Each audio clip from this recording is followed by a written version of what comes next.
Alhamdulillah, wassalatu wassalamu ala rasulillah. Assalamu alaikum wa rahmatullah. J'espère que vous allez bien. Vous étiez nombreux à me féliciter pour l'obtention de ma ijaza ce samedi dernier dans les 10 lectures. Je tenais à vous remercier. Ça m'a fait vraiment chaud au cœur de lire tous ces messages de félicitations et beaucoup d'invocations. Cela montre que le Coran a une grande place dans les cœurs des musulmans. Et ça me réjouit vraiment. Alhamdulillah. Barakallahu fikum. On a reçu aussi pas mal de questions par rapport aux 10 lectures. En quoi consistent les 10 lectures? Pourquoi on a différentes façons de réciter le Coran? Donc j'ai décidé de faire une petite vidéo pour résumer ce sujet un peu complexe. J'espère que ça vous sera utile. Il y a un hadith cité dans Bukhari et Muslim, donc qui est authentique à 100%, d'après Ibn Abbas radiyallahu anhu, que le messager d'Allah sallallahu alayhi wa sallam a dit: Jibril me fait réciter, donc l'ange Gabriel m'a fait réciter le Coran selon un seul harf. Puis j'insistais auprès de lui, ne cessant de lui en demander davantage, et lui en m'ajoutant jusqu'à atteindre 7 ahruf. Alors que désignent les 7 ahruf dans ce hadith? Ceci est un sujet à grande divergence parmi les ulama. Il y en a, ils ont dit que, notamment Suyuti, il a dit qu'il y a 40 avis concernant ce sujet. L'imam Ad-Dani rahimahullah ta'ala dit: le sens des ahruf peut être compris de deux façons. La première est de dire que le Coran a été descendu selon 7 idiomes. Oui, donc parenthèse, les Arabes à l'époque de la descente du Coran, ils étaient comme aujourd'hui, hein, ils avaient leur lahjat, ils avaient leur dialecte, on les appelle idiomes. Imam Ad-Dani continue: la deuxième est de dire que le messager d'Allah sallallahu alayhi wa sallam a désigné la manière de réciter par le terme harf pour indiquer de la largesse. Donc il ne s'agit pas forcément d'une différence dans le dialecte, mais une largesse dans la langue. Plusieurs façons de dire la même chose. Ibn al-Jazari rahimahullah ta'ala a dit: ces deux approches sont possibles. Les savants sont unanimes pour affirmer qu'il ne s'agit pas de dire que chaque mot du Coran est lu selon cette manière différente, ni de dire qu'il s'agit de cette lecture que nous connaissons, même si certains aujourd'hui pensent cela, hein, des personnes non savantes pensent cela, car il n'existait pas, hein, les 7 lectures n'existaient pas à l'époque du prophète sallallahu alayhi wa sallam, car le premier à avoir consigné leur manière de lire est bien Abu Bakr ibn Mujahid vers l'an 300 après l'hégire. Pour résumer, donc le prophète sallallahu alayhi wa sallam a récité le Coran de plusieurs façons, selon plusieurs harf. Il y a eu par ensuite, il y a eu des ulama qui maîtrisaient, donc ils ont reçu, grâce aux chaînes de transmission authentiques, ils ont reçu ces récitations. Des personnages, hein, des imams, se sont fait connaître, donc ils étaient connus pour leur récitation. Donc, et ceci dans chaque endroit. C'est-à-dire, par exemple, dans la région de Médine, le plus connu, à un moment, c'était Abu Ja'far. Abu Ja'far, c'était la référence de la lecture du Coran. Et les gens donc allaient auprès de lui pour prendre sa lecture.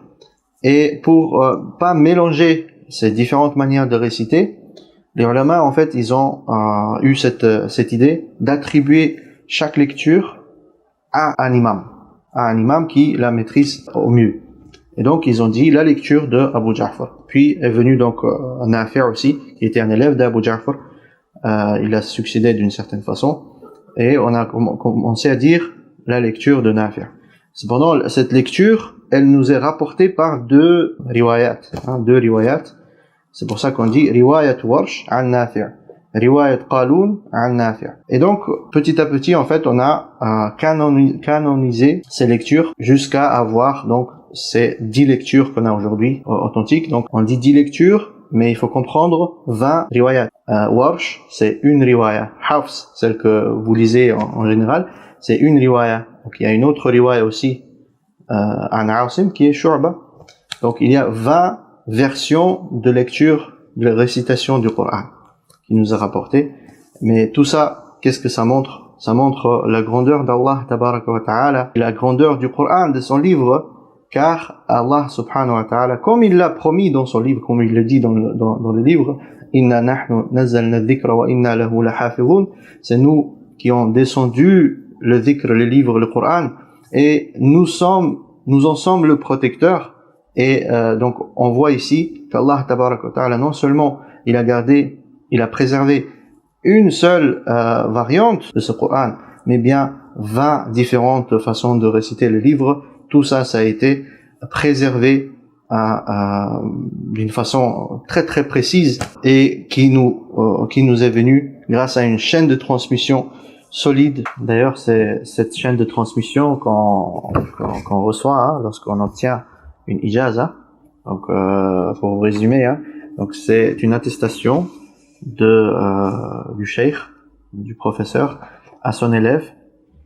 Donc le cheikh il témoigne que l'élève a récité par cœur les 10 lectures avec le respect des règles de récitation, et le cheikh informe l'élève qu'il a reçu ces lectures de la part de ses cheikhours à lui. Donc Cheikh Farid notamment, lui il a 2 ijazat des 10 lectures, donc de la part de Cheikh Nabulsi, hafidhahullah ta'ala, Abdurrahim al-Nabulsi du Maroc, et du docteur Ayman Rushdi Souaid, hafidhahullah ta'ala, de l'Arabie Saoudite. Et donc leurs chaînes à eux sont évoquées aussi, leurs chaînes de transmission, donc leurs professeurs à eux, qui eux aussi, on connaît aussi leurs professeurs, donc les professeurs des professeurs. Et donc on a cette chaîne de transmission qui monte jusqu'à Ibn al-Jazari. Et Ibn al-Jazari, lui aussi, il a ces chaînes qui remontent jusqu'à Sahaba, jusqu'aux compagnons du prophète sallallahu alayhi wa sallam.